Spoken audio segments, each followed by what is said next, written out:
Peace. What is up, everybody? I am OnenO. Welcome back to the blog. Again, if you've been following me here, you know that I dedicate my whole channel to speaking truth. And sometimes the truth is uncomfortable to hear, but it will purify you, and that is why I put these messages out there. It's not to speak clearly, it's to speak with as much truth as I possibly can. Sometimes I stutter my words, sometimes I have to make my points over many minutes, but let me dive into it. The purpose of this video is to talk about one thing, and that is that gender politics is narcissistic. Let me put it to you this way. There's only men and women in the world. You might think that there's a bunch of other genders out there, but there's only men and women. There's some men that identify as men, there's some men that identify as women, and vice versa, and apparently every combination in between. But now this is where I have an issue. This is kind of an old subject by now, but it's the best way for me to articulate my point. And the subject is the idea of transgender people getting to change what bathroom they go into. I know this issue is not brand new, but it shows without a shadow of a doubt how narcissistic this train of thought can be. Because let's say that there is a gay person living in San Francisco and they decide that they want to dress totally out there, totally putting it in your face. That's cool. You have the right to do that. And in San Francisco, you might have a lot of acceptance. Maybe even in San Francisco, there's places where you as a man, now identifying as a woman, can go into a woman's restroom. Sure, maybe San Francisco has made that available. But now that same gay person goes out to freaking Knoxville, Tennessee, or something like that, or in Alabama somewhere, and they think that they can just walk into the women's restroom, you're gonna get a lot of slack for that. And it's because as long as men and women have existed, there's been men and women. And now we have a very small group of our majority that have gone through the transgender process.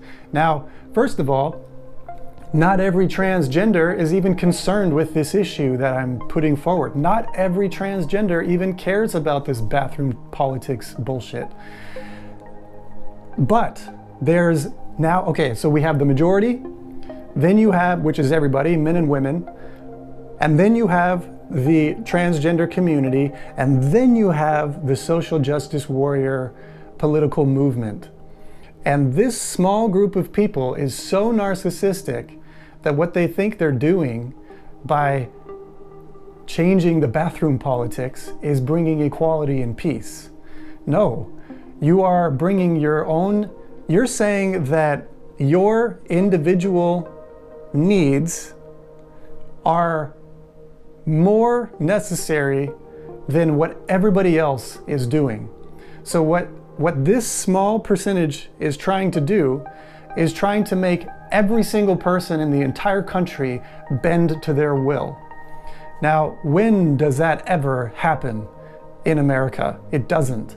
And it's not a proactive oppression to say that men should go in the men's restroom and women should go in the women's restroom. That's not oppressive. That is not equivalent to anything like slavery or socioeconomic distance or hierarchy. It's not the same at all. You can't say that bathroom politics, if we the American people do not bend towards these social justice warriors, bathroom politics, what they would like, then that makes me somehow a racist or a sexist or a chauvinist or maybe a white supremacist or white privileged. What? How does any of that stuff come into this conversation? Like, leave all that at the door. That doesn't matter. What matters is we do have to address this issue because clearly this is part of our society. Clearly there's a group of people in our society that after undergoing their sex change, they are identifying differently and they do need to figure out how to operate in society. But this is where the narcissism shows itself, because there's not everybody in this trans world, but some percentage of this trans world wants the rest of the world to bend to their will. And that is the most narcissistic thing that I just cannot get over. How could you possibly expect the rest of the world to bend to your will? That is, if I tried to do that as a white male, if I tried to do something to get the rest of the world bend to my will, I would just be called a white supremacist, racist, privileged asshole. And you should probably call me that, because that would be all of those things. But I'm not trying to do that. And if I am taking the stance of just trying to maintain the usual gender binary biological thing that's going on in the world, which is that only men and women exist, then how does that make me intolerant? I don't think that should equal that at all. In fact, this is an issue that we should address. But the answer is not just to say, well, let's let all people that identify as women go in the women's restroom, even if they got dicks. And let's let all females that identify as men go into the men's restroom because they identify as male. Like, can you see, if you just quiet down your mind for 2 seconds, can you see how illogical that is? And how narcissistic that is? That's pushy. You're now saying every other person must bend to my will. Oh man, I think I'm gonna cut it off there. Let me know what you think. Like I said, my channel is dedicated to one thing only, and that is to unity and peace. My channel is dedicated to bringing people together, not about separating people. I'm open to this subject. I'm not making this video because I'm closed-minded. I'm making this video because I'm open to it. And I have yet to see one argument that is not based in narcissism, that's not steeped in, what would an appropriate word be? Steeped in, I get my way or it's the highway. I don't know how to make it smaller, like one word, but that's what I'm seeing. It's my way or the highway. And if I don't get my way, then I'm gonna call you a racist and an asshole and a sexist and every other word I can think of. But that doesn't mean that I am those things. And my channel here, the reason I call myself OnenO is to remind you and me of our oneness.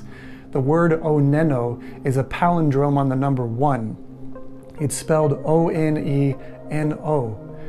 And it's so that every time you interact with me, we can find our oneness, our connectivity. Stick around my channel. Go watch my interviews with my dad. He's a gay man that came out of the closet many years ago. We've been through quite the journey together. And I love him and I support him and I want him to have equal rights in our society. But that's the truth. He does have equal rights in our society because he's part of the people of America. He doesn't have less rights just because he's gay. That's not accurate. That's not an accurate argument. My dad has just as many rights being a gay man as he did being a straight man when he was in the closet. His rights have not changed. So how come there's all these people out there saying gay needs rights too? Dude, gays have rights. Gays already have rights. They're called the people. And the people are above the government. Did you know that the president has less power than you? And you're going around trying to make people in the government bend to your will. Do you not see that that's backwards? You're trying to get the government to recognize your freedom when you're already free. You're trying to get the government to give you rights and privileges when you already have those rights and privileges. What the heck are you doing? Realize who you are and step into your own power. Stop depending on the government to make things like gay marriage legal, and instead go legalize your own marriage with the power of attorney and 3 witnesses. You can do that. Do the research. Why wait for an institution to tell you that you can get married or not? Like that's, come on. I'm gonna wrap it up. Thanks for watching. Until I see you again along the journey, oneness in sound, I am OnenO. Peace.